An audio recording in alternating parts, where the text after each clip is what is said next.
नमस्कार दोस्तों, स्वागत है आपका कहानियों का सफर में। आज मैं आपको एक ऐसी सच्ची घटना बताने जा रहा हूं जो एक छोटे से गांव में हुई थी।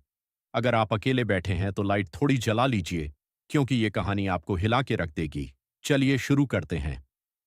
भाग एक, परिचय। राजस्थान के एक छोटे से गांव में गांव के बाहर एक पुरानी हवेली थी। ये हवेली करीब 100 साल पुरानी थी और गांव वाले उसे मनहूस हवेली कहते थे। कोई भी उस हवेली के पास शाम के बाद नहीं जाता था। बच्चों को भी सख्त हिदायत थी, सूरज ढलने के बाद उस तरफ मत जाना। गांव में एक नौजवान लड़का रहता था। नाम था विक्रम। विक्रम शहर से पढ़ाई करके लौटा था और उसे इन सब बातों पर बिल्कुल यकीन नहीं था। वो कहता था, भूत प्रेत सब कहानियां हैं, कोई हवेली मनहूस नहीं होती। एक दिन विक्रम के दोस्तों ने उसे चुनौती दे दी, अगर तुझे इतना यकीन नहीं है तो आज रात उस हवेली में जाकर दिखा। विक्रम ने बिना सोचे हामी भर दी। भाग दो, हवेली में प्रवेश। रात के करीब 10 बजे विक्रम अपने साथ एक टॉर्च लेकर हवेली की तरफ निकल पड़ा। गांव वाले खिड़कियों से झांक रहे थे, कोई हिम्मत नहीं कर रहा था साथ जाने की। हवेली का बड़ा सा लकड़ी का दरवाजा था, जो जंग खाई हुई कीलों से जकड़ा हुआ था। विक्रम ने धक्का दिया और दरवाजा एक भयानक चरचराहट के साथ खुल गया। अंदर घुप अंधेरा था। हवा में एक अजीब सी सीलन और पुरानी लकड़ी की गंध थी। विक्रम ने टॉर्च जलाई और आगे बढ़ा। दीवारों पर पुरानी तस्वीरें टंगी थीं, जिनमें धूल की मोटी परत जमी थी। फर्श पर हर कदम के साथ शर्मराहट की आवाज आ रही थी।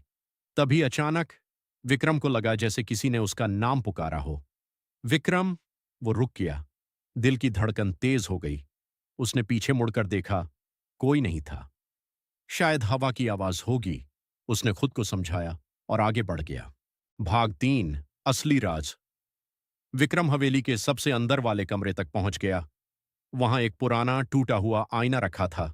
जैसे ही उसने टॉर्च उस आईने पर डाली, उसे आईने में अपनी शक्ल नहीं दिखी।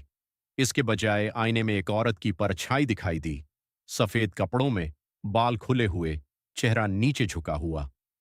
विक्रम की सांसें रुक गईं। उसने पीछे मुड़कर देखा, कमरे में कोई नहीं था, लेकिन आईने में वो परछाई अब भी वहीं खड़ी थी। तभी परछाई ने धीरे धीरे अपना सिर ऊपर उठाया और विक्रम ने जो चेहरा देखा वो हूबहू उसकी अपनी मां का चेहरा था, जो 5 साल पहले गुजर चुकी थी। बेटा, यहां मत आना था। आवाज इतनी करीब से आई जैसे कोई उसके ठीक कान के पास खड़ा हो। विक्रम बुरी तरह डर गया और टॉर्च फेंककर बाहर की तरफ भागा। पीछे से एक जोर की चीख गूंजी, पूरी हवेली में गूंजती हुई। भाग 4, अंत ट्विस्ट के साथ। विक्रम किसी तरह गांव पहुंचा, पसीने से लथपथ, हांफते हुए। उसके दोस्तों ने पूछा, क्या हुआ अंदर? विक्रम कुछ नहीं बोल पाया। वो बस कांपता रहा। अगली सुबह विक्रम अपनी मां की पुरानी तस्वीर देख रहा था। तभी उसकी नजर तस्वीर के पीछे लिखी एक तारीख पर पड़ी।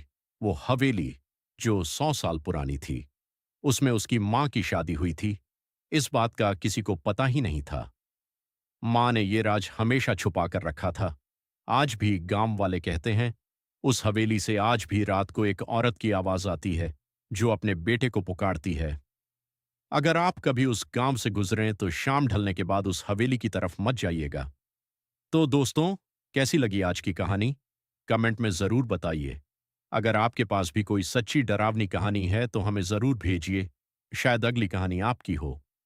सब्सक्राइब करना मत भूलिएगा कहानियों का सफर को, और बेल आइकॉन दबा दीजिए ताकि अगली कहानी आपसे छूटे ना।